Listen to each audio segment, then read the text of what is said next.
Саламатсыздарбы урматтуу футбол сүйүүчүлөрү.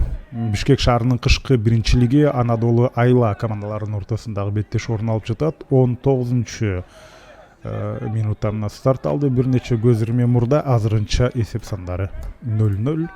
Техникалык себептерден улам беттешти биз сиздерге башынан баштап сунуштай албай калдык. Ал үчүн кечирим сурайбыз. Ак кийимчендер Анадолу, ал эми Айла командасы көк кийим менен беттешти өткөрүп атат. Бул кышкы биринчиликтин 7-чи жыйынтыктоочу туру. Ушуну менен албетте бардык командалар бири-бирине каршы бирден оюн өткөргөн болот. Анын жыйынтыгында албетте жеңүүчүлөр мына ушул оюн боюнча аныкталат. Азыр эреже бузуу орун алды, андыктан ышкырык жаңырып топ Айла командасына берилет. Мен курамдар менен тааныштырып өтөйүн сиздерди. Айла командасынын курамында Дастан Бактбеков 28 номерде, Айтенгер Мадылбеков 15, Мухаммадали Толубай уулу 27 номерде, Бектен Жунушев 61, Даниэл Аманбеков ал дарбазачы биринчи катар саны менен, ал эми команда капитаны Байел Орозбаев болсо, ал ошондо 10 катар санында. Барсбек Манас уулу 17, Эрлан Келдибеков 69, Ринат Орозбаев ал алмашууда, ал эми Ислам Бадалов 99 номерде, Нурдөлөт Тарзанов 16 жана Эржан Сүйүнбай уулу 8. Дал ушул курам Айла командасында ойноп жатат. Ал эми Мирзаев болсо, жок, ал машыктыруучу Андрей Долженко бул ошондо Айла командасынын башкы машыктыруучусу. Алмашуудагы оюнчулар тууралуу кийинчерээк сөз кылабыз. Азыр буга чейин Айла стандарттык абалды колдонгон болчу. Андан кийин Анадолу топту атаандашынын жарым аянтына чейин жеткиргенге мүмкүнчүлүк алды. Алар ауттан топту оюнга кошот. Биз болсо эми Анадолунун курамын эсиңиздерге салып өтөбүз. Жок, азыркыча олдан кийин сокку кубаттуу болуп чыккан жок. Адис Алмазов ал дарбазада 51 катар саны менен Анадолу командасында эфирге кийинчерээк кошулгандар болсо эсиңиздерге салып коелу. Анадолу ак, ал эми Айла көк менен ойноп жатат. Нурел Турузбеков ал 29 номерде, Мирбек Абдыгапаров 19, Нурислам Эргешев 27, Байтур Кадырбеков 25. Кайратбек Ганиев ал 17 номерде, дал ушул Анадолу командасынын капитаны. Байел Гапарбеков 26, Ислам Амираев 18, Давранбек Абдувахапов ал ошондо 14 дейм, жаңылбасам. Атай Сагынбеков 16 жана Нурсултан Сейитканов 28.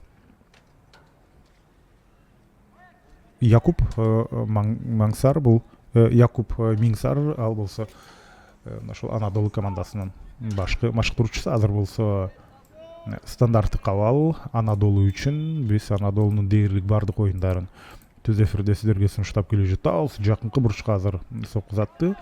Албетте алгачкы оюндарында алар ийгилик жарата алган жок. Андан кийин бир тең чыгуу жана ошондой эле буга чейинки беттеши өзгөчө кызыктуу болуп, ошондо алгачкы жеңишине ээ болуп 4 упай чогулткан болчу. Прессингке барууда Анадолунун оюнчулары жыйынтыгында топту өздөрүнө алды. Оң канатка бул жерде Нурел Турусбеков өзү тепкенге жетишпей калган болчу. Оюн талаасынын оордугун карасаңыздар, эң керек учурда таяныч буту тайып кетип, ал ошол жерден топту атаандашка алдырып алган болчу.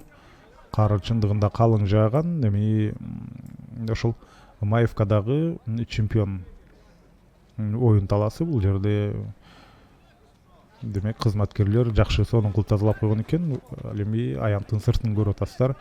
Ошол тазаланган кардын баары дал ошол жакта.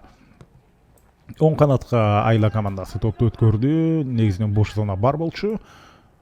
Бирок ошол замат жүрүштө андан ары улап кете алышкан жок.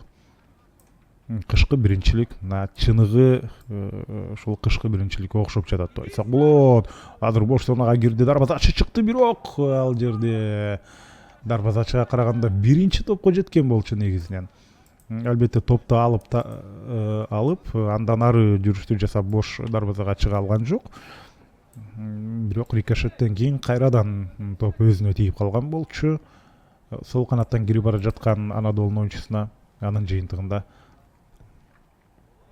албетте кооптуу учур жөнгө салынып калган. Азыр катачылыктан кийин топту алган Анадолунун оюнчулары эми тепсе болот бийигирээк.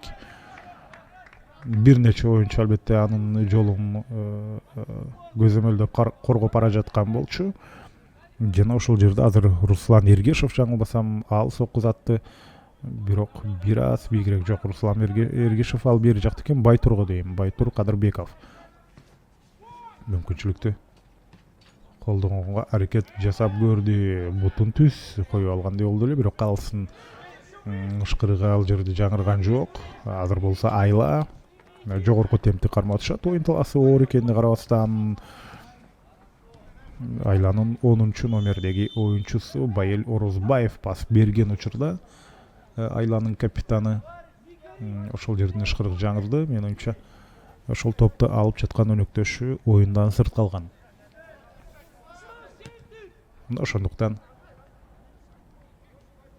Анадолу топту андан ары ойноп кетти. Азырынча эсеп сандары 0-0. Чындыгында беттештин башында түзөфүр жок убакта деле голдор жарылган эмес эле.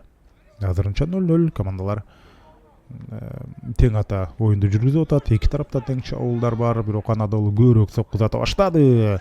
Азыр болсо бийигирээк. Дарбазачы колун шилтеп кандайдыр бир өнөктөштөрүнүн кыймыл аракетине нааразычылыгын билдирип жаткандай.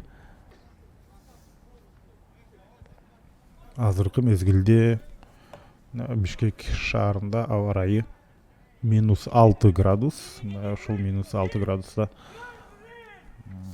ойноп жатышат. Оюн талаасы дагы бир аз оорураак. Албетте бул синтетикалуу тала. Ошентсе дагы мындай учурда табигый чөптү ойноо албетте өтө кыйын. Ошондуктан негизинен синтетикалуу оюн талаасын ойноп жатканы бул туура. Бирок өзүңдүн эң жакшы оюнуңду көрсөтүүгө бир аз кошумча ыңгайсыздыктар болот. Себеби мунун үстүнө кар жааган, аны сүрүп тазалап чыккандан кийин деле бир аз болсо да суу калган. Минус температура болгондо ал бир аз тоңой түшөт, билесиздер. Экинчи кабаттан баш менен сокку. Экинчи кабаттан жакшы ишенимдүү. Эки коргоочунун ортосунан топту сүзүп кеткенге жетишкен болчу Айланын оюнчусу.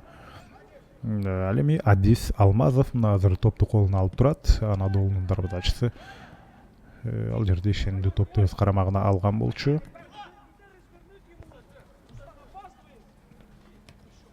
Эми болсо сол канаттан жүрүш Айпаяндын тушуна чейин бир топ аралыкка чейин ишенимдүү барды. 27 номерде бул Мухаммадали Толубай уулу. Дал ошол Мухаммадалиге каршы фол жана сары кагаз. Сары кагаз ошондо жаңылбасам Руслан Эргешовго берилди. Бир кайталоодон бул эпизодду көргөнгө жетишпейт окшойбуз. Анткени стандарт кабал орун алып кетти. Мына карасаңыздар, алыскы бурчка келе жатат. Дарбазачы бирок бул жерде топко жакшы ишендүү чыгып аны коопсуз жайга жеткирди. Сол канат аркылуу жүрүштү улайт. Бош зона бар. Кана оюнчулардын күлүктүгүн көрөлү. Биринчи топко Айланын оюнчусу жетип барды. Албетте анын позициясы жакшыраак болчу. Андыктан биринчи барганы негизинен түшүнүктүү. Эгерде Анадолунун оюнчусу ага караганда күлүгүрөөк болгон учурда гана жетип барыш мүмкүн эле. Азыр кар кечип ар жактан топту кайрадан алып келди. Бул жакта албетте күнүнө ар бир турда бир нече оюн орун алып жатат. Бүгүн урматтуу көрөрмандар, эки беттешти сиздерге сунуштайбыз. Азыркы оюн мындан кийин ошондо Гамбург менен Чемпиондун саат 16:00 оюну бар. Ал беттешти дагы сиздерге түз эфирде көрсөтөбүз буюрса. Ошол 7-турдун жыйынтыктоочу оюну дал ошол болот. Бул албетте жаңы сезонго даярдык, окуу машыгуу иш-чараларынын алкагында бир топ улуттук лиганын, регионалдык лиганын жана ошондой эле бир Кыргыз премьер лигасынын командалар ойноп жатат. Эми биз алга тууралуу айтуудабыз, бирок алганы билесиздер Алардын негизги курамы азыркы учурда Азия кубогунда 12 февралда Австралияга каршы беттеш менен Кытайда оюнду башташат. Дал ошол 20 жашка чейинки курама команда буюрса Кыргыз премьер лигасында алга командасы болуп чыгат. Азырынча ушул алгандын атынан мен оюнча буга чейин дубльда ойноп жүргөн оюнчулар азыр ушул кышкы биринчиликке катышууда. Алыскы бурушка топ жана коргоочу кайтарды. Эми топту өтө ыңгайсыз жөндөп алды. Убакыт кенен болчу негизинен ушул жерде албетте жок эле дегенде бир 2 секунддай убактысы бар болчу. Мына карасаңыздар топ келген учурда коргоочу кайтаргандан кийин ошол замат тепсе болмок, же болбосо бир жөндөп туруп андан кийин тепсе болмок. Ошол убактысынын баарын топту ыңгайлаштырганга кетирип алды. Жыйынтыгында 3 коргоочу анын жанынан пайда болуп, Айла командасы бүгүнкү беттештеги эсеп ачуу мүмкүнчүлүгүн кетирди. Бирок буруштан чыгаруу бар. Экинчи кабатты буга чейин Айланын оюнчусу уткан болчу. Азыр кандай болот? Албетте бул ирет анчалык кооптуу болуп чыккан жок. Азыр ошол заматына прессингке барып эле. Жана Даниэль Аманбеков, Айланын дарбазачысы, ал топту артка кайтарып берди. Сонун өттү бир атаандаштан. Сол канат аркылуу бул ирет Ислам Бадалов бара жатат 99 номерди. Андан топту алып коюшту.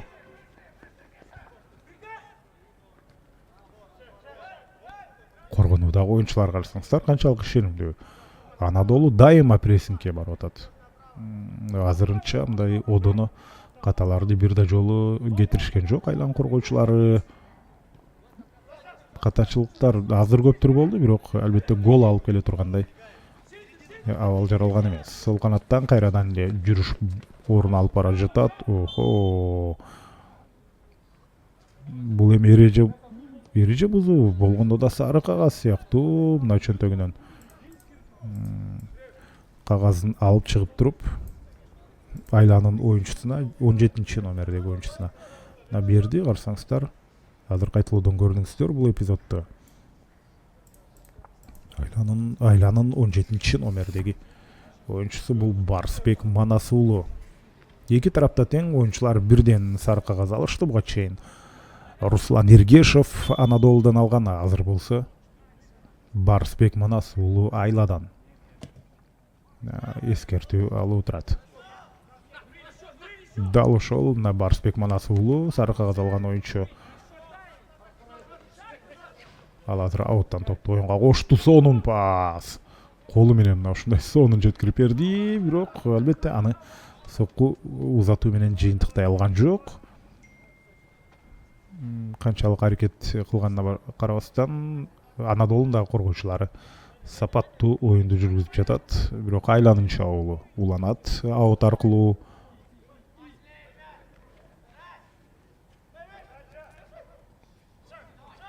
Топту ошол эле Барсбек азыр жеткирип берген эле Эрлан Келдибековго. Ал жерден жоголгондон кийин сол канатка рикошеттен кийин кайра өзү топко жетип барды эле. Бир аз башаламандык орун алып жатат. Чабуул Айла тараптан уланууда. Буруштан чыгаруу барбы жокпу? Жок экен. Каптал калсын желегин көрдүңүздөр. Ошол жерде подкат жасап бара жаткан оюнчунун бутуна тийген эмес экен. Анткени ал колун көтөрүп мага тийген жок дегенде ишарат кылып аткан. Каптал калсы деле туура ракурс болчу. Ошентип ал жерде буруштан чыгаруу орун алган жок. Дарексиз пас. Калсын дарегине берип алды. Калыс кара кийимчен, Айла көк кийимчен, мүмкүн ошол жердеги өнөктөшүн тагыраагы оюн калысты ал өзүнүн командасындагы оюнчу деп ойлоп алды. Андай болушу деле мүмкүн. Актын артында кар, ошол актын фонунда кара көк кандайдыр деңгээлде мындай так карап көрбөгөндөн кийин ак эмес болсо демек биздин оюнчу деп ойлосо керек. Дарексиз пас болуп калган.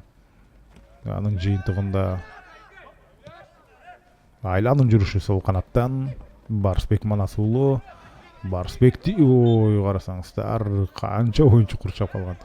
Жок дегенде эле 4, ары жагында дагы бир оюнчу, 5 оюнчу аны көзөмөлдөп турган болчу. Мына буга чейин атаандашын жабыркаткан болсо, азыр өзү жабыркап калды. Барсбек Манас уулу орундан тура албай жатат. Дарыгер керек го дейм, эгерде чындап абалы начарлай түшкөн болсо.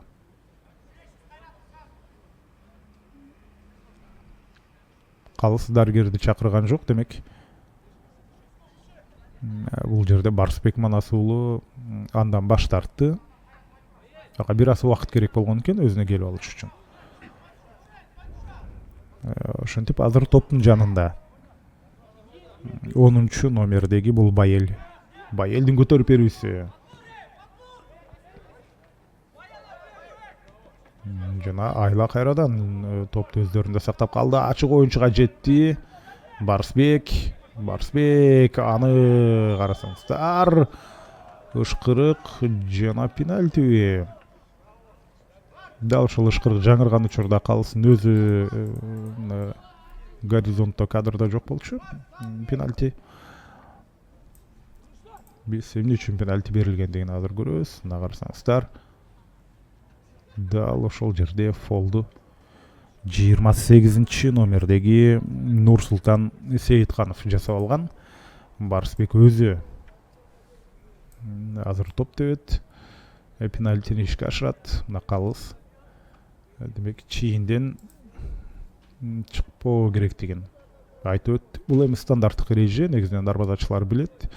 Ошентсе дагы дайыма эскертүү берип турат.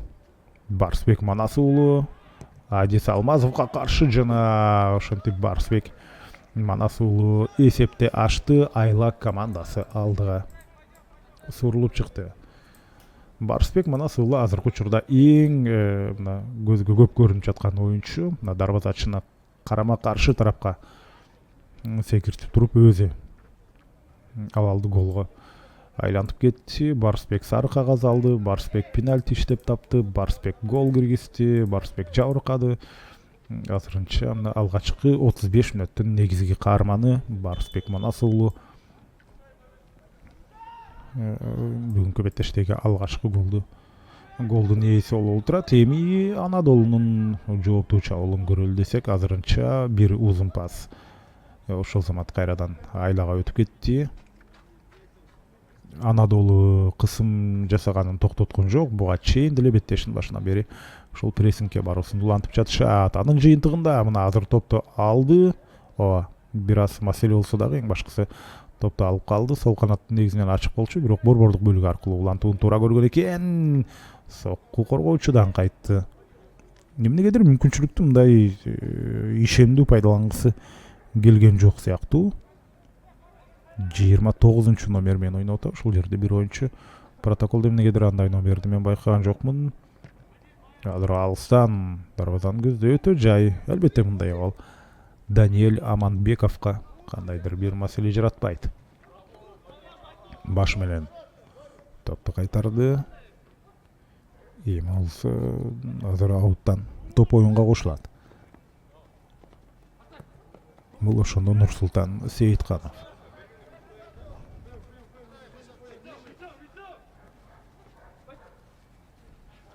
Азыр Айла жүрүштү улантат. Биринчи таймдын жыйынтыктоочу 10 мүнөттүк өтүүдө Барсбек кайрадан жөнөдү. Барсбек экинчи оюнчудан да өттү, бирок үчүнчүсүнө албетте жете алган жок. Ал жерден коргоочу туура позицияны ээлеп кетти дагы. Барсбек менен топту бири-бирине жакындаткан жок.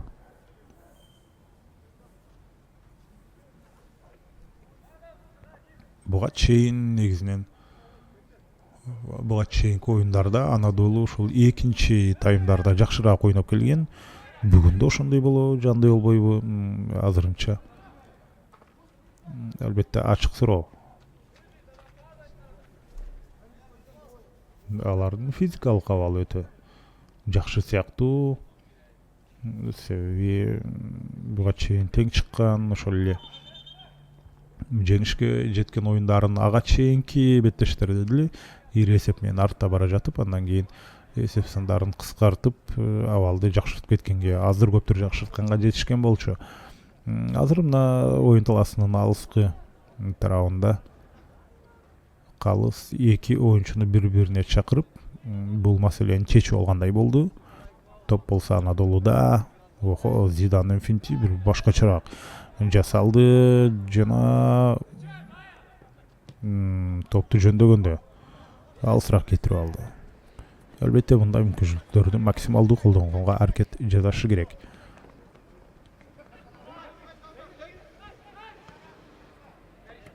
Топ аянттын сыртына бараткандай дал ушундай мына. Ауттан Айла топту оюнга кошту.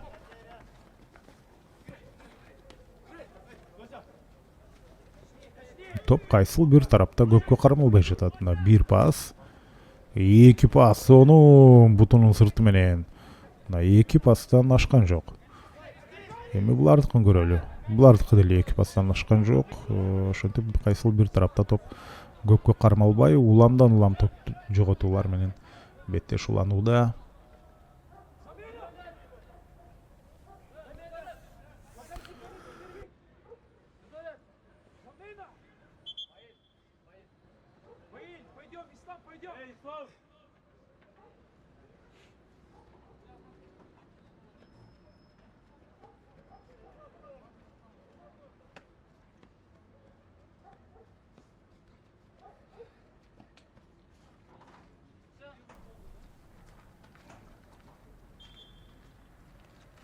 Ауттан Анадолунун оюнчулары топту оюнга кошту. Жана бул ирет Айла командасы жүрүштү уланта турган болду. Ой, карасаңыздар, кайсы жакка көз салса, ошол жакка оюнчулар чуркап жаткан болчу. Анадолу сол канат менен топту токтотуп кала алган жок. Жана анын жыйынтыгында мына 16 номердеги Айланын оюнчусу топту өз карамагында сактап калды. Бул Нурдөлөт Тарзанов. Охо, аз жерден катачылык кетирип ала жаздады. Беттеш ортолоп калган учурда Анадолу ошол прессингдин жыйынтыгында топко ээ болуп жаткан. Бирок дарбазага тамай соккуларды өтө аз аттуу. Азыр Анадолунун оюнчусу катуу жабыркап калды окшойт. Жана хоккейде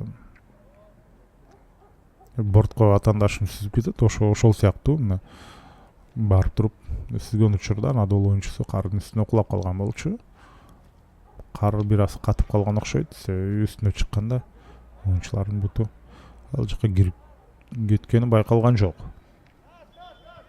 Жыйынтыктоочу 5 мүнөттүк орун алууда. Биринчи таймда кайрадан эле прессинг. Каршы эпкинден сонун кармады. Топту сактап калышты. Бирок дарексиз пас. Байкап көрөлү, бул канча паска чейин жетет жок. Бир пастан ашкан жок. Анадолу 2 пас. Анадолу деле 2 пастан ашкан жок, бирок ушул жерден эреже бузуу катталып, Анадолуга топ өткөрүлүп берди.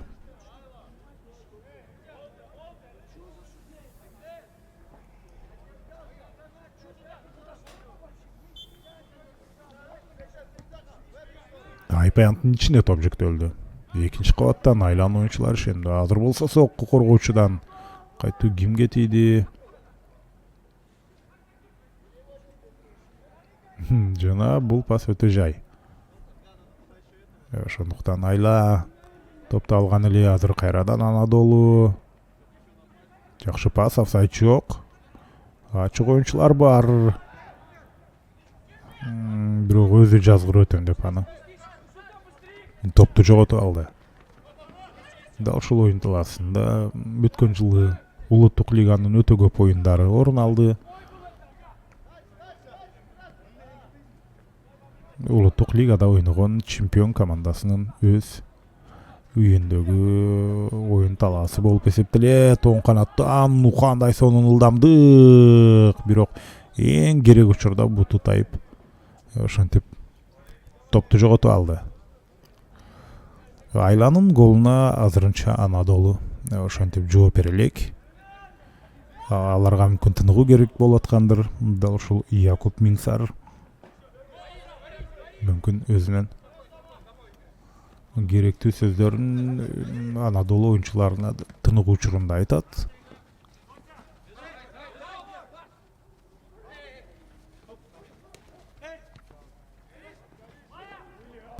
Азыр болсо катачылык кетип, бирок эмнегедир кайра бурулуп өтө ылдам келген жок. Коргоочуну күтүп турган сыяктуу, ылдамдыгын да күчөткөн жок. Жекеме жеке чыгып кетсе болот беле ошол эпизоддо.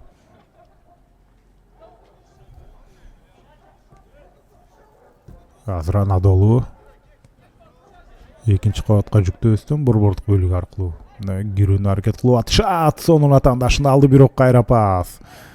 Тебет деп ойлодум эле. Мен оюнчу өнөктөш андан да жакшы позицияда деп ойлоду окшойт. Сонун чыгарып берүү, кана коргоочу сонун ойноду. Сокку узатарда. Андан топту алып кетти. Карасаңыздар, Барсбектин сонун жана топ чемпионаттардагы топ оюнчулардын кыймыл аракетин жасады. Неймардын аткаруусунда ушундай азыр пас дагы мыкты негизинен. Барсбек Манас уулу өзүнүн жеке чеберчилигин жакшы көрсөтүп атат.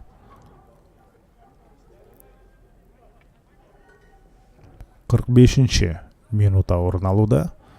Бул биринчи таймдын эң акыркы минутасы. Негизги убактагы кошумча мүнөт берилет болду экен. Негизинен өтө көп тыныгуулар деле орун алган жок. Мындай орайында ашыкча кошумча мүнөттөрдү көп берүүгө деле негизинен мен оюмча болбойт го дейм. Бирок калыс азыр оюнду улантканга мүмкүнчүлүк берип жатат.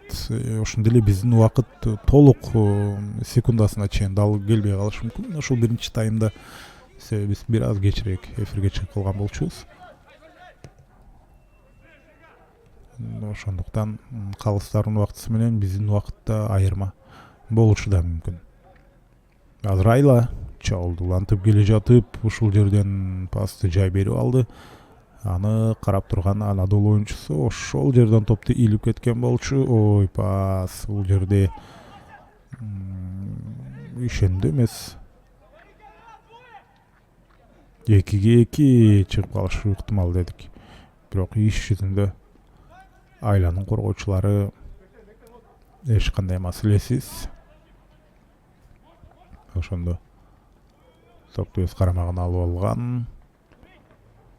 Дагы бир оюнчу келип атат. Жакшы пас берди. Бирок ошол жерде чечүүчү жүрүш Ислам Бадаловдон болуп, Бадалов же оңдуу пас бере алган жок, же топ теп алган жок, тепкен жок дагыраагы. Ошону менен топ Анадолуга өтүп кеткен. Азыр Анадолу оюнчусуна каршы эреже бузуу. Дарбазага таамай сокку узатканга аралык мүмкүнчүлүк берет. Эгерде жакынкы же алыскы тогуздукка же болбосо жер аркылуу барган күндө деле дарбазачыга чоң маселе жаратат.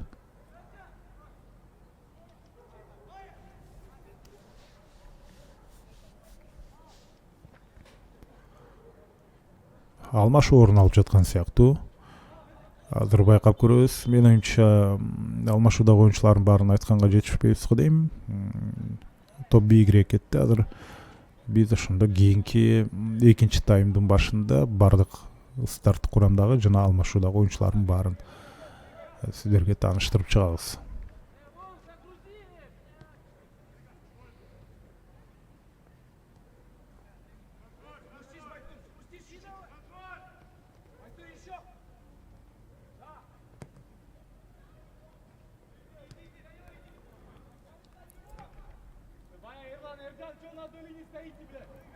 Топ болсо Айлада.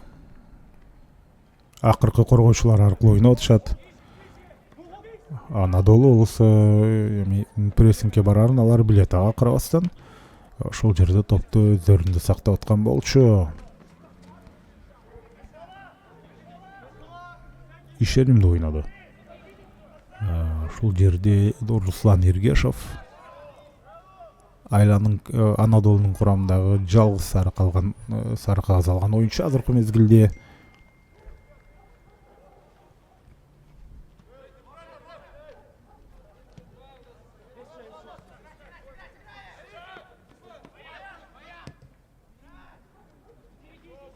Карама каршы тарапка топ өттү. Ой, бир аталмаштан жазгыр өткөн көрдүңүздөр. Сокку жана сейф. Бирок жүрүштү уланса болот. Артында өнөктөшүү аракетин көргөн жок, болбосо акырын артка таштап кетмек. Айла ал жерден экинчи голду жасап кете жаздаган болчу. Бул жерде офсайд жок сыяктуу. Пенальти берилбейт, бирок жабыркап калды окшойт чындап эле. Ышкырык жаңырды. Ал эпизодду биз сиздер менен кайталоодан карап көрөлү. Ушул кабырга тарабына тээп алгандай болду Анадолунун оюнчусу. Ушул бөйрөк тарабын кармап жерге кулаган эле. Айпаянттын ичинде болгон ал эпизод, бирок калыс эми топко ойноп жаткан эпизоддогу бир көрүнүш катары кабыл алды окшойт. Ошондуктан пенальти берген эмес, берген жок бул эпизоддо.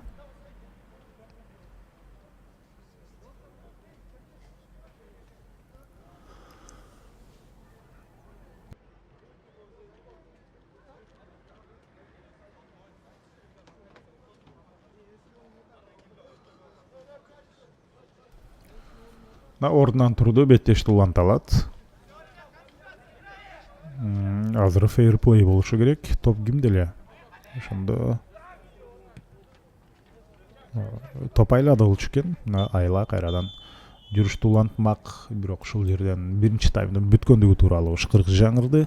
Азырынча эсеп сандары 0-1, 15 мүнөт тыныгуу орун алат. Барсбек Манас уулу Айланын курамындагы жалгыз голдун ээси.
Экинчи тайм орун алып жатат жана азыр дал ушул жерден Анадолунун оюнчусу жабыркап калды. Андыктан калыс алардын пайдасына бул эпизодду чечип берди. Урматтуу көргөндөр, ошол биринчи таймда 0-1 эсеби катталган болчу. Барсбек Манас уулу ал пенальти иштеп таап, аны голго айланткан. Атаандашын дарбазачы Адис Алмазовду карама каршы тарапка кулатып, өзү сол тарапты көздөй гол киргизген болчу. Биз азыр жалпы курамды эсиңиздерге салып өтөлү. Экинчи таймда, биринчи таймда старттык курамды гана айткан болчубуз. ошондо Дастан Бакытбеков 28 номер менен оюн таласында. Айла командасында булар көк кийимчендер. Айтеңир Мадылбеков 15 номерде. Адахан Жетибаев 37, ал алмашууда болчу. Мухаммадали Толубай уулу 27, Бектен Жунушев 61, Аламбек Саркулов 47, Байжан Абдыкайымов 6, Даниэль Аманбеков дарбазачы 1 катар саны менен. Ал эми Байыл Орозбаев тагыраагы команда капитаны, ал 10 номерде. Жана жалгыз голдун автору Барсбек Манас уулу 17.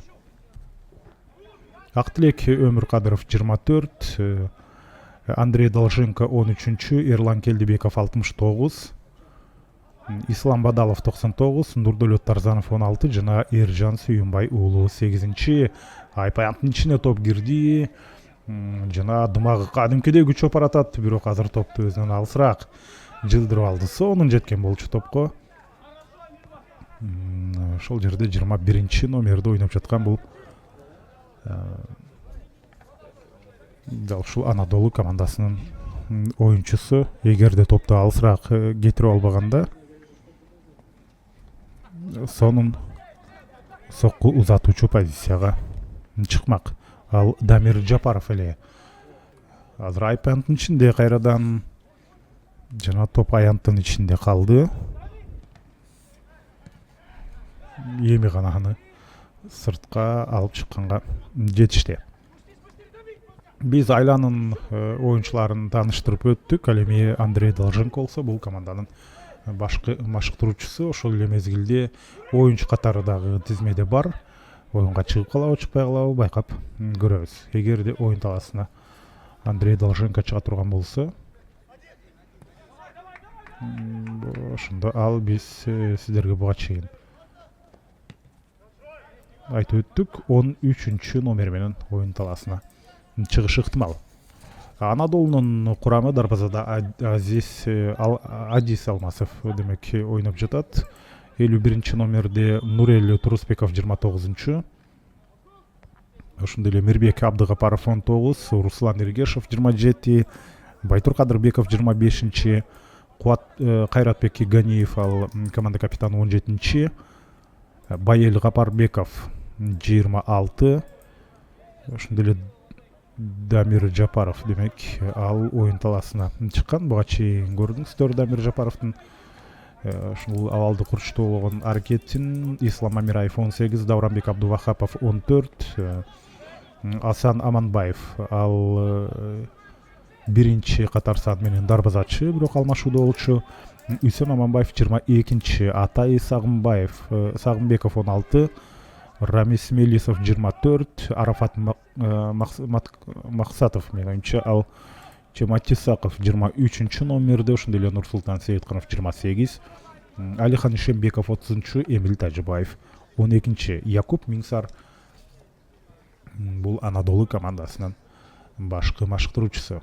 Техникалык зонаны карап көрсөңүздөр, азыр ошол жактан ауттан топту оюнга кошуп жатат. Дал ошол техникалык зонанын карын тазалап коюшкан. Жана бери жакта Анадолунун да техникалык зонасы бар болчу. Коргоочу корпус менен сонун ойноду. Оң канатта топту сактап калды Айланын оюнчулары. Жана азыр аут. Бут кийиминин боосун байлап жатат Ислам Бадалов. Кыргыз футболуна демек белгилүү, кыргыз футболунда белгилүү фамилия деп айтсак болот. Бирок ауттан кошулган топ аянтты таштап кетти. Бул турнирге жалпысынан 8 команда катышууда, андыктан 7 турдан турат. Ошондо ар бири 7ден оюн өткөргөндө бири менен толук ойноп чыккан болот.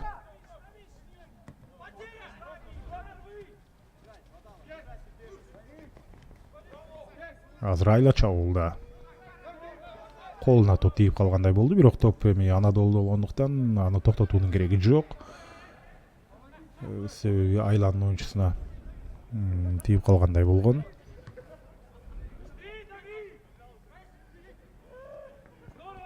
борборлук бөлүктө тобу үчүн күрөш.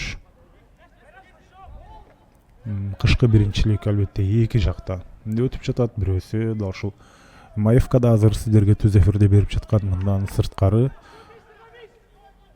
Кант шаарында дагы оюн орун алган болчу. Бирок ал 25 январда ошондо жыйынтыкталды. Ал жакта Бурана, Чемпион, Абдышатан 18 жашка чейинкилери, Жо, Бостери, Дордо 2, Талант жана Абдышата 2 ойногон эле.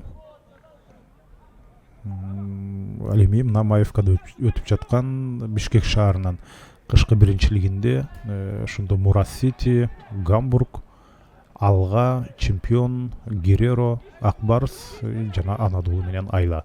Мына ушул 8 команда бул жакта демек жаңы сезонго даярдыкты көрүп жатышат. Азыр болсо сол канаттан Айланын жүрүшү, алыскы бурчка азыр жакшы, негизинен пас жакшы келе жаткан болчу коргоочулар, бирок абалды сактап кетти. Ага карабастан кийинки дем менен кайрадан жүрүштү улантат. Азыр көтөрүп берүү. Бул жерде өнөктөшүн ушул алыскы бурчтан издеген Ислам Бадалов жана ал жакта өнөктөш эмес, тескерисинче Анадолунун коргоочусу болуп чыкты дагы. Ал дагы абалды жөнгө салып кетти. Позициялык чабуул Айла командасы тараптан. Сол канаттан бул ирет сол бут менен 11 метрлик чекит тарапка алып келди. Сокку бирок кубаттуу эмес. Ошол эле биринчи голду жараткан Барсбек Манас уулу азыр топту өзү каалагандай кубаттуулук менен дарбазаны көздөй алган жок. Ержан Сүйүнбай уулу дагы мына оюн талаасында дегенче азыр Бадаловдун пасы, андан кийин рикошеттен соң эгерде ушул жерде өнөктөшүнө пас берген учурда алыскы бурчка топ барса чабуул уланмак. Иш жүзүндө коргоочулар кайрадан арттан бири-бирине пас алмашуу менен кийинки дем менен жүрүштү улантуу аракетин көрүшөт. Нурдөөлөт Тарзанов мына коргонууда, ал борборлук коргоочу катары артта калып жатат. Бирок бул ирет ага эмес, сонун пасты ушул жерден Эржанга жеткирди. Эржандын андан аркы пасы жана аутка топту калтырып койду. Ой, карасаңыздар, бул коргоочу 2 ирет топту денеси менен кабыл алган эле. Азыр ышкырык, мен оюмча алмашуу жүрүп жатат сыяктуу. Техникалык зона бизге көрүнгөн жок. Ошол жакта кимдир бирөө оюн талаасынан чыгып, анын ордуна башка бирөө кирип жаткандай. Ошондуктан пауза орун алып турат. Азырынча кышкы биринчилик ушул бир камера менен тартылууда.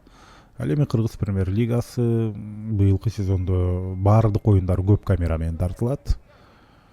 Андыктан жакынкы кадр, алыскы кадрлар баары оюнда болот. Кандайдыр деңгээлде ал дагы көрүүчүлөр үчүн динамика, көрүүчүлөргө динамика кошулат деп айтсак болот. Дарбазачын сүзүп кетти, бирок алыстын ышкырыгы жаңырган жок. Ошондой эле быйылкы Кыргыз премьер-лигасынын оюндары кечинде болот, дээрлик баары. Жаңы жасалган стадиондор, алардын баарына атайын чырактар коюлган, болгондо дагы дүйнөлүк стандарттагы шам чырактар коюлган. Алар азыр корпус менен дарбазачыга топту жеткирүү үчүн коргоочунун жолун тосуп берген болчу. Быйылкы сезон ошондо 1 мартта Суперлига, анда Мурас Юнайтед менен ошондо Абдышата ойнойт. Кубоктун ээси менен чемпионатты жеңген командалар. Ал эми 4 мартта Кыргыз премьер-лигасы башталат. Канат Асенов мына чучу кулак ташталган учурда интервью берген болчу. Анда албетте биринчи кезекте албетте күйөрмандарга шарт түзүү жагы айтылган, жеринен келип көргөн күйөрмандар үчүн кечинде болгондуктан жумуштан чыгып шашпай келип көрсө болот, же болбосо максималдуу түрдө оюндарды эс алуу күндөрүнө ошондо ишемби жекшемби күндөрүнө койгонго аракет кылабыз. Эгерде бир жумада 2 тур өтүп кала турган болсо анда айла жок, албетте иш күндөрү оюн болот, бирок анда деле кечинде болот. Ошондуктан жумуштан чыгып шашпастан саат 8-де 9-да келип ошондо беттештерди көрсө болот. Азырынча толук бүткөн стадиондор албетте ошол эле Дөлөн Өмүрзаков стадиону бар. Андан сырткары Мурас Юнайтедтин Бишкектеги оюн талаасы бар. Спорт комплекси жана Талант эми жылдын башында оюндарды кабыл ала албашы мүмкүн, бирок кийинчерээк ал деле дээрлик даяр болуп калат. Ошондой эле Алганын стадиону, ал эмгек резерви, менин оюмча Бишкекте жашагандар эмгек резервин билет болушу керек.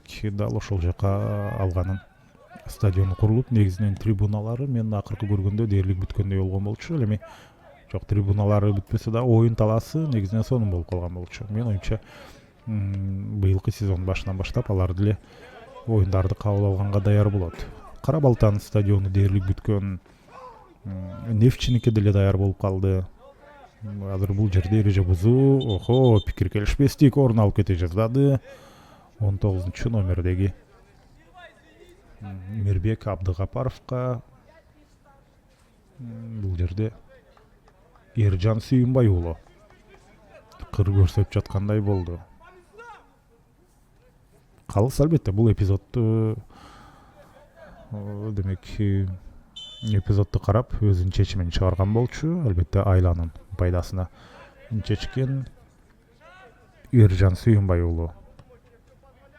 Андан ары Нурдөлөт Тарзанов менен ойноду. Жана ошол эле 61-номердеги оюнчу Бектен Жунушев сол канатка берген, жана Айпайнтын ичине чыгарып берүү. Коргоочудан артка кайтты. Азырынча Анадолу албетте өзүнүн голун жарата элек. Экинчи таймда, биринчи таймдагыдай өтө чабуулдар көп болгон жок аларда. Тескерисинче демилгени Айла командасы өз колуна алып жаткандай таасир калтырууда. Ошондой эле мына биз Кыргыз премьер лигасы тууралуу маалымат берип өттүк. Каташылып кетип кала жаздады. Кыргыз премьер лигасында ошондо 14 команда болот. Өткөн жылы 10 болчу. Эми бул демек оюндардын санынын көбөйүшүнө алып келет. 26 турдан турат жана 26 турда 14 команда. Көптөн бери мындай биздин чемпионатта 14 команда ойной элек болчу. Мен оюнча команда көбөйгөнүнө карабастан, азыр болсо эми сокку ушул жерден жана гол. Экинчи гол жаралды жана бул голду алыстан чуркап келип Аламбек Саркулов, 47-номердеги оюнчу дарбаза торуна кадап кетти. Ушунчалык ишендүү чуркап келди, байкап көрсөңүздөр. Мынакей көрүңүздөр, ушул келип туруп бир караганда дарбазачынын колу тийген топко, бирок аны кайтарып кете алган жок. Аламбек Саркулов эсептин 0-2-ге айланып толтурат. Анадолунун коргонуу линиясы ушул жерде чындыгында башаламандыкка жол берип койду. Көрсөңүздөр, арттан келе жаткан атаандашын көрбөй эмнегедир жай турган болчу. Кулады. Жана жаны темирденби, карасаңыздар, канчалык баткыласа ошончолук бат кайра ордунан туруп кетти. 21-номерде ойноп жаткан бул Дамир Жапаров. Дарбазачы бул жерде топко биринчи жетет. Мына ошол Кыргыз премьер лигасынан сырткары албетте улуттук лига. Ансыз деле мына азыркы кышкы биринчиликте улуттук лиганын командалары көбүрөөк ойноп жатат. Улуттук лигада азыр катачылык кетти, мүмкүнчүлүктү пайдаланабы. Дарбазачыдан сейф, коргоочунун катасын азыр дарбазачы Даниэль Аманбеков оңдоп кетти. Эми жумуштун баарын өзү жасаган Анадолунун оюнчусу Нурел Турусбеков ушул жыйынтыктоочу соккуну албетте өтө жай узатып алган болчу. Кубаттуу сокку болсо дарбазачаны кайтарганга мүмкүнчүлүк алмак эмес. Бурчтан чыгаруу менен жүрүшуланат. Экинчи кабаттан топту кайтарышты.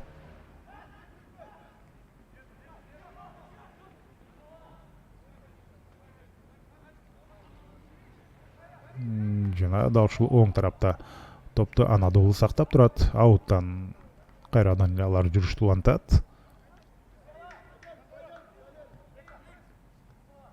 Анадолунун чабууланабы кана өнөктөшүнөн сокку узатканга эмнегедир эч ким ал жерде ачык болуп чыккан жок. Ал эми мындай алыстан узатылган жай сокку ансыз деле таамай эмес ал.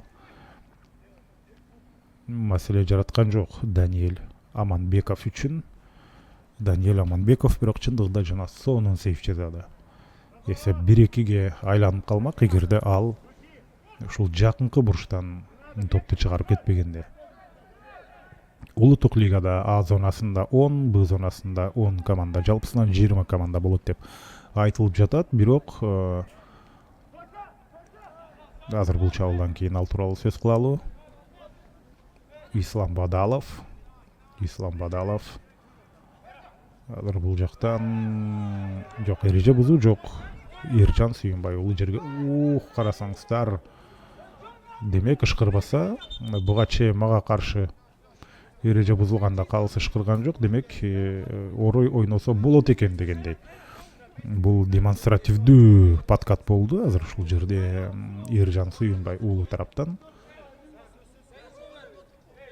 Албетте чакыруу керек, өзүнө чакырып түшүндүрүү иштерин жүргүзбөсө болбойт, анткени абал чыңалып бара жатат. Айтып жатат азыр бул жерде Эржан Сүйүнбай уулу биринчи сен орой ойнодуң, андан кийин барып мен орой ойнодум деп атат. Кол алышып алышсың мейли. Ооба, мына кол алышып бир пикирге келишип алышсын. Ошондо 17-чи номердеги бул Кайратбек Ганиев. Бул Анадолунун капитаны, ал дагы өзүнүн сөзүн айтканга ал жерде жетишип калды. Мына көрдүңүздөрбү, чыңалуу бир топ жогору. Бир караганда сезонго даярдык катары бир жолдоштук беттештер сыяктуу турнир болгону менен иш жүзүндө бул жакта эмоционалдуу оюн орун алып жатат. Эки команда тең, албетте. Жеңишти гана көздөп ошондой амбиция менен чыккан. Азыр болсо эсеп сандары 0-2, Айла командасы алды да. Эмоционалдуу беттеш орун алып жатат. Азыр болсо Анадолунун жүрүшү бул жерде өзгөртүүгө учурады. Ошол замат каршы чабуулга аракет жасамак. Борбордук коргоочу корпусу менен өтө мыкты ойноп атат. Бир нече ирет ушундай топ менен атаандашынын жолун тосуп чыккан. Бадалов, ой, сонун пас, офсайд жок. Бадалов кайрадан топко биринчи жетмек, бирок эмнегедир ал ошол жерде өнөктөшүнө калтырып койгон болчу.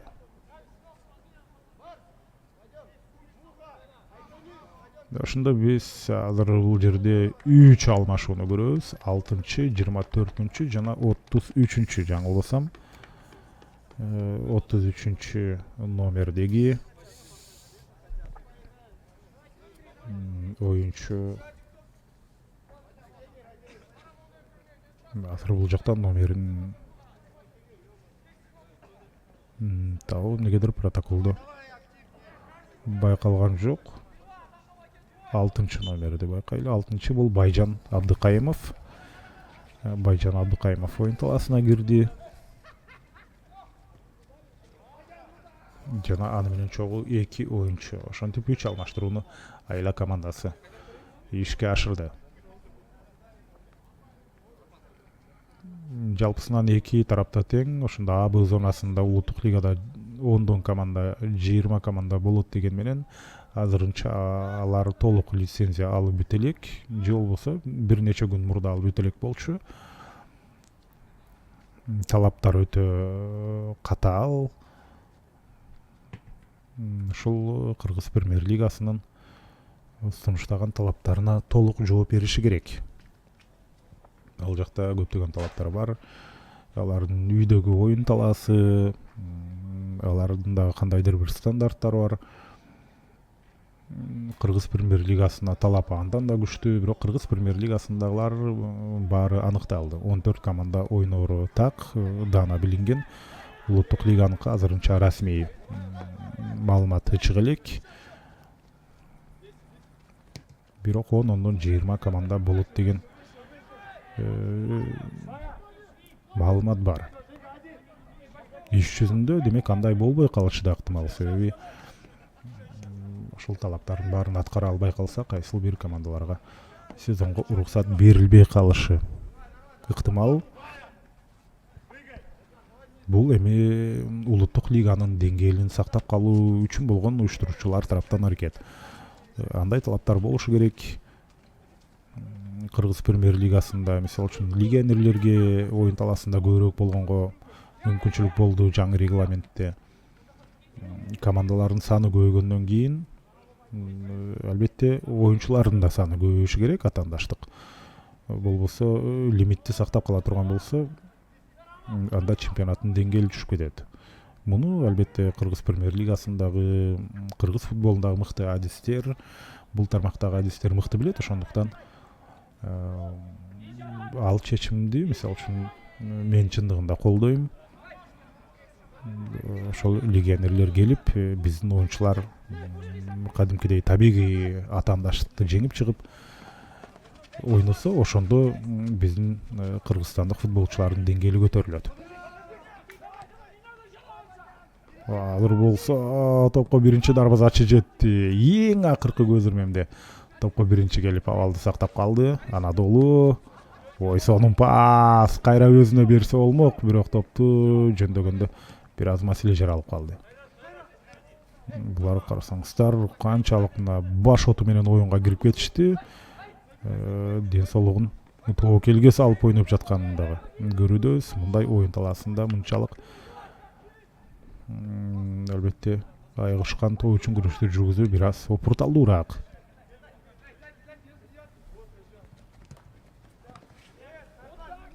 Анадолу топту өз карамагына алды.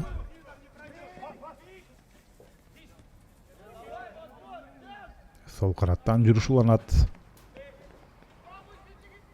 Айпаянттын ичине кирди жана эң акыркы учурда ушул жерден коргоочу топту аянттын сыртына чыгарып салганга жетишти.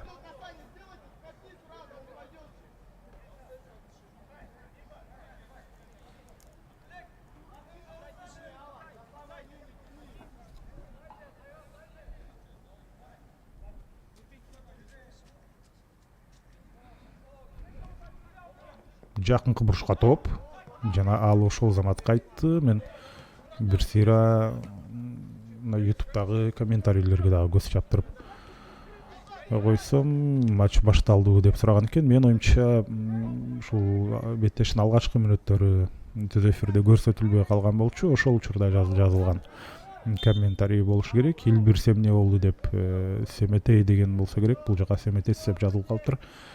Илбирс эми билесиздер, Илбирс ар 1-2 жыл сайын ошондо курамды жаңылап турат. Мисалы үчүн ага чейинкилер ошол Кыргыз премьер лигасына көнүп, өздөрүн азыр бул соккудан кийин. Гол! Анадолу стандарттык абалдан өздөрүнүн алгачкы голун жаратты. Ушул жерде Кайратбек Ганиев, бул албетте Анадолунун капитаны, албетте демилгени өз колуна алыш керек болчу. Мына карасаңыздар, ушул жерде же коргоочунун башы тийди, эмне болгон күндө деле менин оюмча бул жерде Кайратбек Ганиевдин салымы өтө чоң. Албетте 0-2 эсебине ал наразы болуп турганы көрүнүп турат, себеби гол киргизгени менен мисалы үчүн эсеп саны теңелген жок, же бул жеңиш голу эмес азырынча. Ошондуктан ал гол жараткандан кийин эч кандай эмоциясын чыгарган жок. Кайрадан эле мына капитан азыр Айпаянттын ичине барды. 2 оюнчудан сонун өттү, бирок жыйынтыктоочу соккуда 3-оюнчу анын жолун тосуп чыккан болчу. билесиздер, мына Гүлжигит Алыкуловду ушинтип үчөөлөп карашат. Мисалы үчүн курама командада ойногондо, себеби ал эки атаандаштан өтүп кетиши мүмкүн. Ошол өткөн учурда үчүнчүсү анын жолун тосуп чыгат. Ошол сыяктуу азыр мынакей бул жерде Кайратбек Ганиевди дагы ошентип үчөө карады. Илбирс боюнча айтып атканбыз. Мына Илбирсте эми 2007-жылы төрөлгөндөр келет, 2008-жылы төрөлгөндөрдөн да болот. Дал ошол жаштагы жаш оюнчулар Илбирстин жаңы курамын түзөт. Ал эми буга чейинки U20 азыр Кытайда жүргөн, Азия кубогуна катышкан жаткан команда, алар ошондо алгага келет. Алардын жашы 20дан өтүп калат буюрса мына быйыл, ошондуктан мындан ары алар олимпиадалык курама команда болуп калат. Ошондой U23 жашка чейинкилердин курама командасы болуп, алар алгада болушат. Кыргыз футбол биримдиги менен мэриянын орток пикири бар бул жагында. Андыктан бул албетте жакшы чечим деп айтсак болот. Эми алга командасы үчүн бир жагынан даяр команда бар, экинчи жагынан мэрия футболго өзгөчө көңүл бөлүп баштады. Эмгек резервин толук жасап бүтүшөт. Ал жака жакшы көңүл буруп, жакшы каражат бөлүп, сонун кылып жасап атышат. Экөө тең регионалдык лигада ойнойбу деген экен. Анадолу негизинен улуттук лигада ойночу. А зонасында, андан кийин Б зонасында да ойноп келди. Өткөн сезондо гана улуттук лигада болбой калды. Буюрса быйыл Анадолу улуттук лигада ойнойт. Ал эми айла боюнча биз мына ушул уюштуруучулардан сураганча, азырынча лицензия толук бүтмөйүн, эч нерсе айтпай туралы деген. Андыктан биз аларды түшүнөбүз. Лицензияны бары алып бүтмөйүнчө алдын ала туура эмес маалымат берип алуудан алар деле бир аз ойлонуп турат. Ошондуктан айла боюнча айланы азырынча улуттук лигадан деп айтуудан алысмын.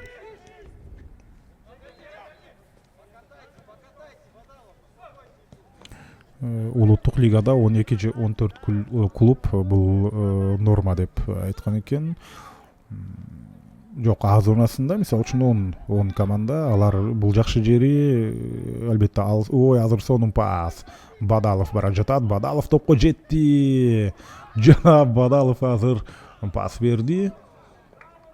Карга барып бир серпилип туруп кайра келип калганда, ошондо аны карып бара жаткан коргоочу ал ошол карга барып такалып калган болчу. Андыктан жүрүштү улап кеткенге мүмкүнчүлүк алган эле. Улуттук лига ошондо 10 команда өтө алыс барбай, мисалы үчүн Ошко, Жалал Абадка, Баткенге барбастан мына ушул зонада оюндарды жүргүзө берет. Андыктан чоң маселе болбойт. Көптөгөн чемпионаттарда ошондой, көптөгөн өлкөлөрдө негизги эң жогорку лигага караганда андан кийинки лигада көбүрөөк команда ойнойт.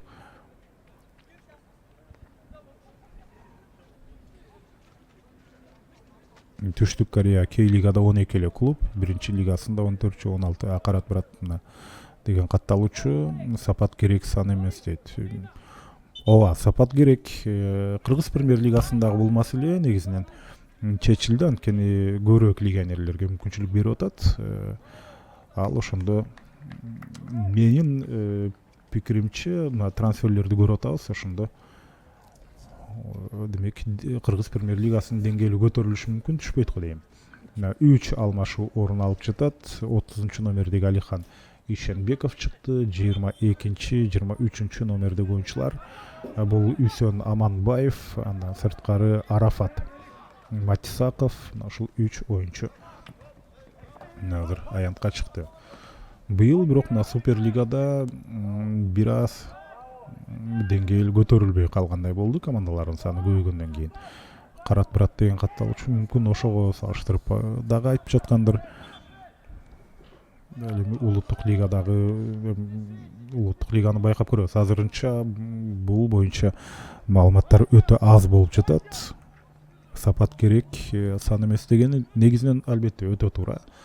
Дал ушундай ойду Кыргызстандагы футбол адистери албетте түшүнүп турат. Андыктан кандай болгон күндө дагы кыргыз футболу үчүн, анын өнүгүшү үчүн болгон туура чечим чыгаарынан эч кандай талаш жок.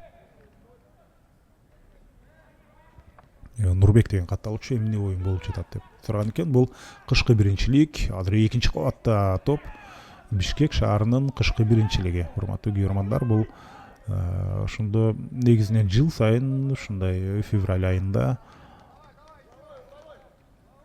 Кантта кышкы биринчилик өтчү. Ага сезонго даярданып жаткан командалар ошол жакта ойноп, өздөрүнүн физикалык жактан калыбына келтирип, ошол учурда албетте оюндун сапатын да ошол жактан жакшыртчу. Быйыл эми Бишкек шаарынын да кышкы биринчилиги өтүп жатат. Буга жалпысынан 8 команда катышууда. Бул 7-чи тур, жыйынтыктоочу тур. Бүгүн кышкы биринчилик жыйынтыкталат. Биз азыр Анадолу менен Айланы сиздерге көрсөтөт атабыз. Мындан сырткары Гамбург менен Чемпиондун беттеши дагы буюрса саат 16:00 сиздерге түз эфирде сунушталат. Азыр кагылышуудан кийин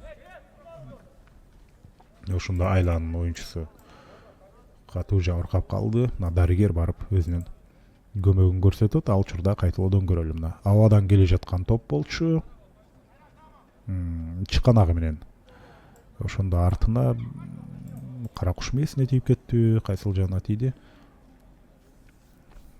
Ошол учурда жабыркап калган Байел Орозбаев бул Айланын курамындагы оюнчу. Акипрестеги кабар жүрөт го, 2 кыргыз жаш бала Барселонанын лагеринде экен деп. Ачыгын айтканда бул боюнча менде азыр маалымат жок. Сураштырып көрөйүн, байкаштырып көрөйүн. Негизинен Барселонага барчы жаш оюнчулар көп. Мен азыр мына ушул 2011, 2010, 2012 жылы төрөлгөн оюнчулардын арасында сонун сокку Жанасев азыр 1 голдон сактап калды. Адис Алмазов Анадолу командасын өтө ишенимдүү сокку орун алган болчу. Эми бурчтан чыгаруу менен беттеш уланат. Жакынкы бурчка жана баш менен сокку гол. Жер аркылуу сүзүп, ошондо Айла 3-чү голун жаратып кетти. Ай карасаңыздар, тоскоолдук кылган эч ким болгон жок. Жана дал ошол Аламбек Саркулов дубль жасады. 2-чи жана 3-чү гол анын аткаруусунда. Бурчтан чыгаруудан кийин жок, тоскоолдук кылган оюнчулар болгон экен. Арасын аны 3 атаандаш курчап турган болчу, бирок ошолордун арасынан Аламбек Саркулов топту жерге сүзүп, жер аркылуу дарбазага киргизип кетти. Кайрадан 4-3 болот го деген пикирин жазган экен Айдар Жаныбаев. Буга чейинки турда, 6-чы турда Анадолу да ушул 4-3 эсеби менен жеңишке жеткен болчу. Андыктан байкап көрөлү. Азырынча дагы 10 мүнөт бар. Анадолу негизинен 2-чи таймдын жыйынтыктоочу мүнөттөрүн жакшы өткөрүп келген эле. Ал ишке аша башпайбы? Азырынча Айла албетте ишемдүү болуп атат. Айрыкча 2-чи таймда тескерисинче Айланын чабуулдары күчөдү. Эмненин негизинде Анадолу абалды өзгөртөт? Билбейм, 3 алмаштырууну жүргүздү. Мүмкүн ошол алмашуулар өзүнүн жыйынтыгын берип баштайбы? Мен үчүн кызык бул беттеш. Кандай эсеп саны менен бүтөт? Жана Анадолу камбек жасап кете алабы, кете албайбы? Айла бирок жеңишке татыктуу экенин көрсөтүп атат. Анадолу дагы дал ошол жеңишке татыктуу экенин калган 10 мүнөттө көрсөтүшү керек. Бул сапар болбойт окшойт деп Карат брат деген катталчу чындыгында азырынча нейтралдуу күйөрмандар ага ишенбей турат болушу керек. Мен оюмча Анадолунун оюнчулары, күйөрмандары тагыраагы окуянын андай өнүгүшүнөн үмүтү бар. Ким билет, байкап көрөбүз. Кайрадан Айла чабуулду баштады. Канаттан топту сонун токтотту эле. Паузаны бир аз көбүрөөк кармап койгондой болду. Анын жыйынтыгында Адис Алмазов.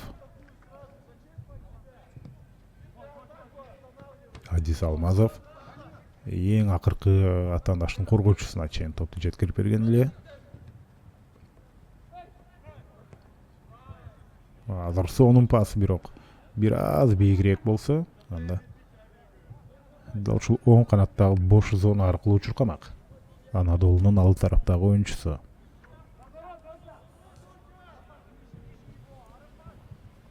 Кышкы биринчилик бул 12 февралда старт алган болчу. Жок, 12 февралда алдын, 12 январда старт алган болчу. Мына бүгүн ал жыйынтыкталат.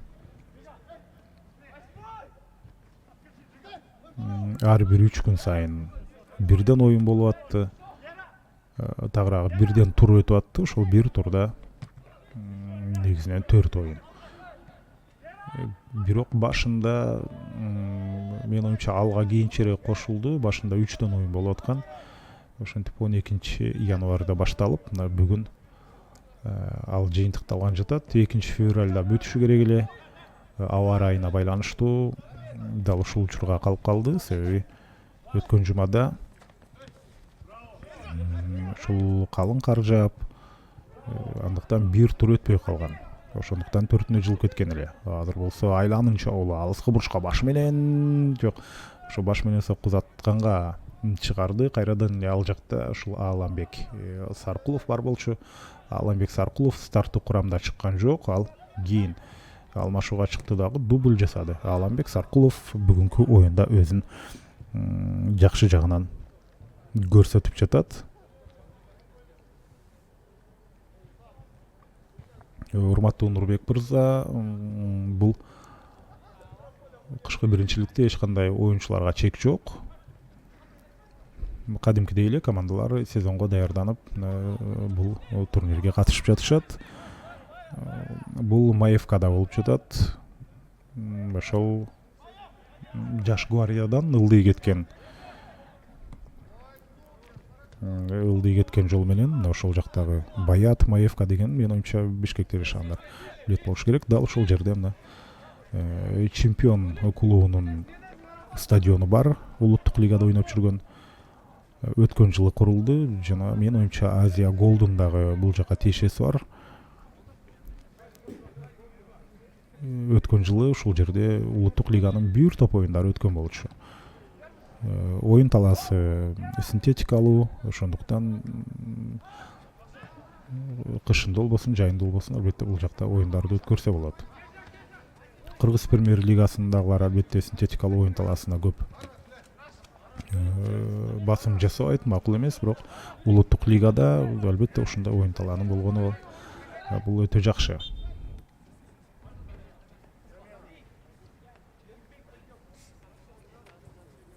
Азыр дагы алмашуу Анадолуда 30 номер эми чыкты. Алихан жана эле турган болчу. Демек, ал Алихан Ишенбеков ал учурда оюн талаасына кирген эмес сыяктуу. Мына азыр аянтта пайда болду. Дагы 5 мүнөт негизги убакытка. Анадолунун мүмкүнчүлүгү убакыт өткөн сайын азайып бара жатат. Эгер деле азыр бир гол киргизип кетпесе, анда кайрадан интрига жаралмак. Бир топ айырмасы калса, калысы барып сүзүп алды окшойт. Топ азыр Айла командасында болот.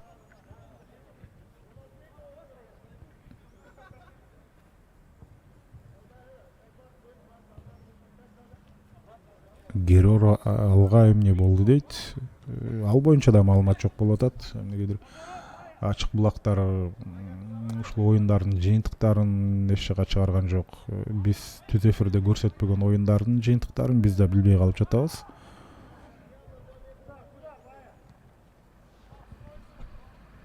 Негизинен бул турнир түз эфирде берилет деген алдын ала андай келишимдер жок болчу. Биз бул кийинчерээк ошол турнир башталарынын астында алгач Анадолунун оюндарын көрсөтүп баштадык. Андан кийин буюрса бүгүн ошондо чемпион менен кайсыл команда эле? Гамбург менен чемпиондун ортосундагы беттешти дагы сиздерге көрсөтөбүз. Ошондой эле мындай оюндарды кээ бирөөлөр тескерисинче көрсөтпөгөнгө аракет кылышы мүмкүн. Себеби сезонго даярданып жаткан учурда мүмкүн кайсыл бир маалыматтарды ачыкка чыгаргысы келбейт да. Мына ушул сыяктуу нерселер бар. Учурдан пайдаланып, мисалы үчүн азыр бул чабуулдан кийин айтайын. азыр болсо сонун келе жата топду алысыраак кетирип алды. Эми бурчтан чыгарып орун алат. Кытайга бараардын астында эсиңиздерде болсо биздин 20 жашка чейинки курама командабыз Барсанын жаштары менен ойногон болчу. Ошол беттеш бизде бар. Башынан аягына чейин ал беттештин техникалык съемкасы бар, бирок азырынча бизге уруксат бериле элек. Биз аны YouTube'га чыгарабыз буюрса. Эмне үчүн азыр чыгарбай жатабыз? Бул чабуулдан кийин айтайын. Себеби ал жактагы оюн мисалы үчүн YouTube'га кире турган болсо, анда биздин атаандаштар Азия кубогунда ошол эле Австралия, Кытай, Катар көрүп бизге каршы жакшы даярданып алышы ыктымал. Ошондуктан Азия кубогу менин оюмча башталганга чейин биз аны чыгарбай турабыз. Азия кубогу башталгандан кийин ансыз деле ал жакта биздин команданын оюндарын көрөт атаандаштар. Ошондуктан дал ошол учурда мүмкүн ошол оюн башталып жаткан күнү же Азия кубогу башталгандан кийинби буюрса биз аны сиздерге чыгарабыз. Албетте 4-0 эсебинде Барсанын пайдасына чечилген болчу. Барса академиясынын стадионунда орун алган. Футбол дүйнөсүндөгүлөр бул маалыматты негизинен билет. Ошонсо дагы оюндун өзү кандай өттү эле, ошону биз буюрса сиздерге Азия кубогу башталгандан кийин болжол менен ошол учурда YouTube'га жүктөйбүз. Анткени албетте Барселона менен ойноо бул күйөрмандар үчүн дайыма кызыктуу. Дүйнөнүн топ клубдарынын бири. Ямал, Гави же болбосо дагы башка канчалаган мыктыларды чыгарып жаткан. Барсанын академиясы дүйнөдөгү эң мыкты академиялардын бири. Ушул таланттарды чыгаруу жагынан эң мыкты булактардын бири. Андыктан алардын жаштары менен ойногон биздин жаштар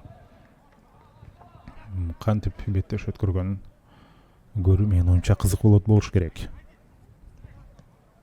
1 март супер кубок деп жазган экен. Чындыгында да ошондой. 1 мартта ошондо Мурас Юнайтед менен Абдышата ойнойт. Жыйынтыктоочу 90-минутта орун алууда. Эми Анадолу эмнеге бул жерде топко чуркабай койду?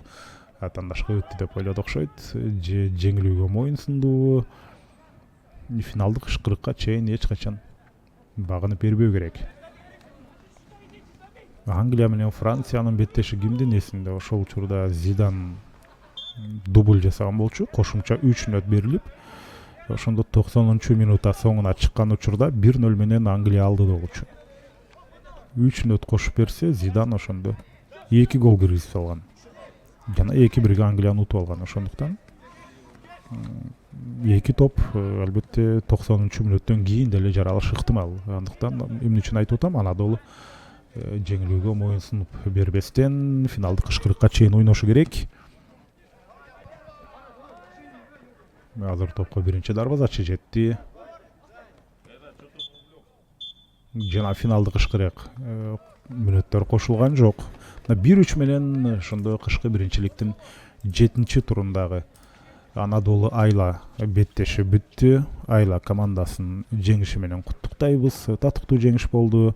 Биринчи таймда эми кандайдыр деңгээлде тең аталган менен айрыкча экинчи таймда оюн күчөп кетти. Бул жакта биринчи таймда Барсбек Манас уулу болсо, менин оюмча дал ошол позицияга чыкты окшойт.